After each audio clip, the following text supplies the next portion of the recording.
আপনি বলছেন যে আপনি আপনার মেয়ের জামাই মানে আমারে যৌতুকের টাকা দিছেন, কত দিছেন? 5 লাখ।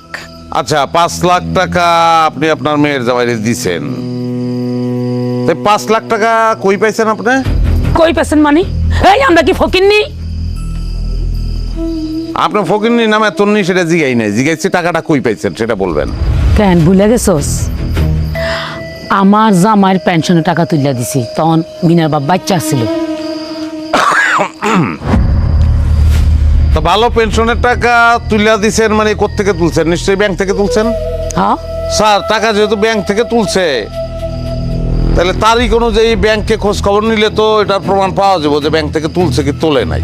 আপনার আর একটা অভিযোগ ছিল যে আমি আপনার মেয়েরে পিটাইছি। তা আপনার মেয়েরে আমি কতদিন পিটাইছি?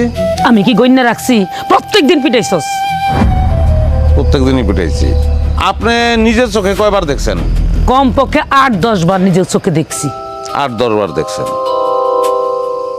তো শেষ যেদিন পিটাইছি মানে যেদিন আপনার মেয়ে চলে গেছে সেদিন তার আমি কি দিয়ে পিটাইছি? কি দিয়ে পিটাইছি মানে? ওই যে লাঠি দিয়ে পিটাইছে। লাঠি? মানে লাঠির মতো একটা কিছু, আমার না ভালো করে মনে নেই। আপনি মামলা করছেন আপনার মেয়ের আমি পিটাইছি, আপনার মামলার বিষয়ই এইটা, অথচ কি দিয়ে পিটাইছি সেটাই আপনার মনে নাই। এত বড় গুরুত্বপূর্ণ বিষয় আপনি ভুলে গেলেন। না না না, মনে পড়ছে। হাতুড়ি দিয়ে পিটাইছো, আর এটা তো হলো বড় কথা না। কি দিয়ে পিটাইছো, হাতুড়ি দিয়া না বাঁশ দিয়া, এটা হলো বড় কথা না, আসল কথা না। আসল কথা হইলো তুই আমার মাইয়ারে পিটাইছস। তা হাতুড়ি দিয়ে পিটাইছি আমি, ঠিক আছে। তা হাতুড়ি দিয়ে যদি আপনার মায়ের আমি পিটাই, আপনার মায়ের যে শরীর তাতে তো তার আহত হওয়ার কথা, জখম হওয়ার কথা।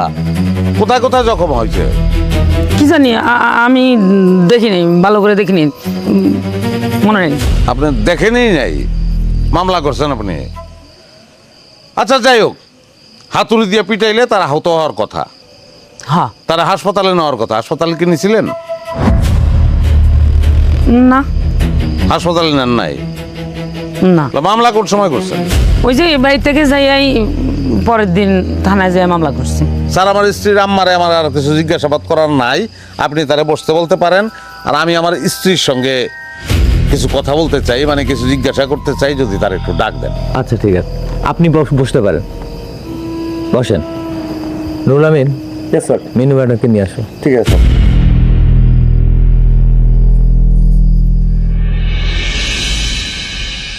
আজকে প্রমাণ করে ছাড়বো। আরে দূর, কি কিছু না, চিন্তাই করো না। স্যার আমি আমার মেয়েরে নিয়ে আসি। আপনি বসেন, আপনার মেয়েকে আনতে আমার লোক গেছে, চুপচাপ বসেন আপনি।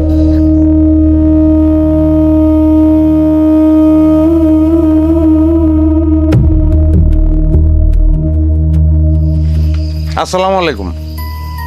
ওয়ালাইকুম সালাম। আপনার মার অভিযোগ, আপনার অভিযোগ যে আপনার মা যৌতুক হিসেবে আমার টাকা দিছিল। কোথায় পেয়েছিল টাকা? আমার মায়ে তো টাকা দেয় নাই, টাকা দিছিল আমার বাপে। জমি বিক্রি করে টাকা দিছে, বুঝলা গেছস?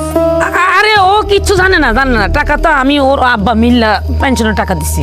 আপনি যদি আরেকবার কথা বলেন তাহলে কিন্তু আমি আপনাকে সালিশ থেকে বের করে দেবো। বসেন আপনি। তাহলে জমি বেচা টাকা দিছে, তো জমি কার কাছে বেচছে? জমি ওই যে আমাদের পশ্চিম দিকের জমিটা বেশ লইছে আমার চাচার কাছে। আপনার চাচার কাছে বেচছে? হ্যাঁ আপনি শিওর? হ্যাঁ।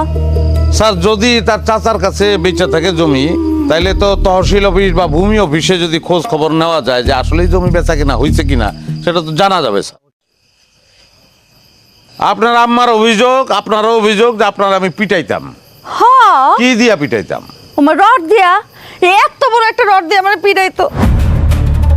আরে না না না না না না, ও কিছু জানে না। ও জানলো কেমনি কি দিয়ে পিটাইছে? হ্যাঁ, ও কিচ্ছু মনেও থাকে না। আর তাছাড়া তারে এত মারতে বেহুশ করে ফেলাইছে। ওই তুই কি জানোস? না, তুই তো ভুলে গেছস। মানে ওরে হাতু। আপনি চুপ থাকেন, আপনাকে না চুপ করে বসতে বলেছি। বসেন বসেন। স্যার, আমি তো ভুলে গেছিলাম, আমার তো রড দিয়ে না হাত দিয়ে পিটাইতো। তিনজন মিল্লা আমার যে মারাটা মারছে, শুধু আমার না আমার মারেও মারছে।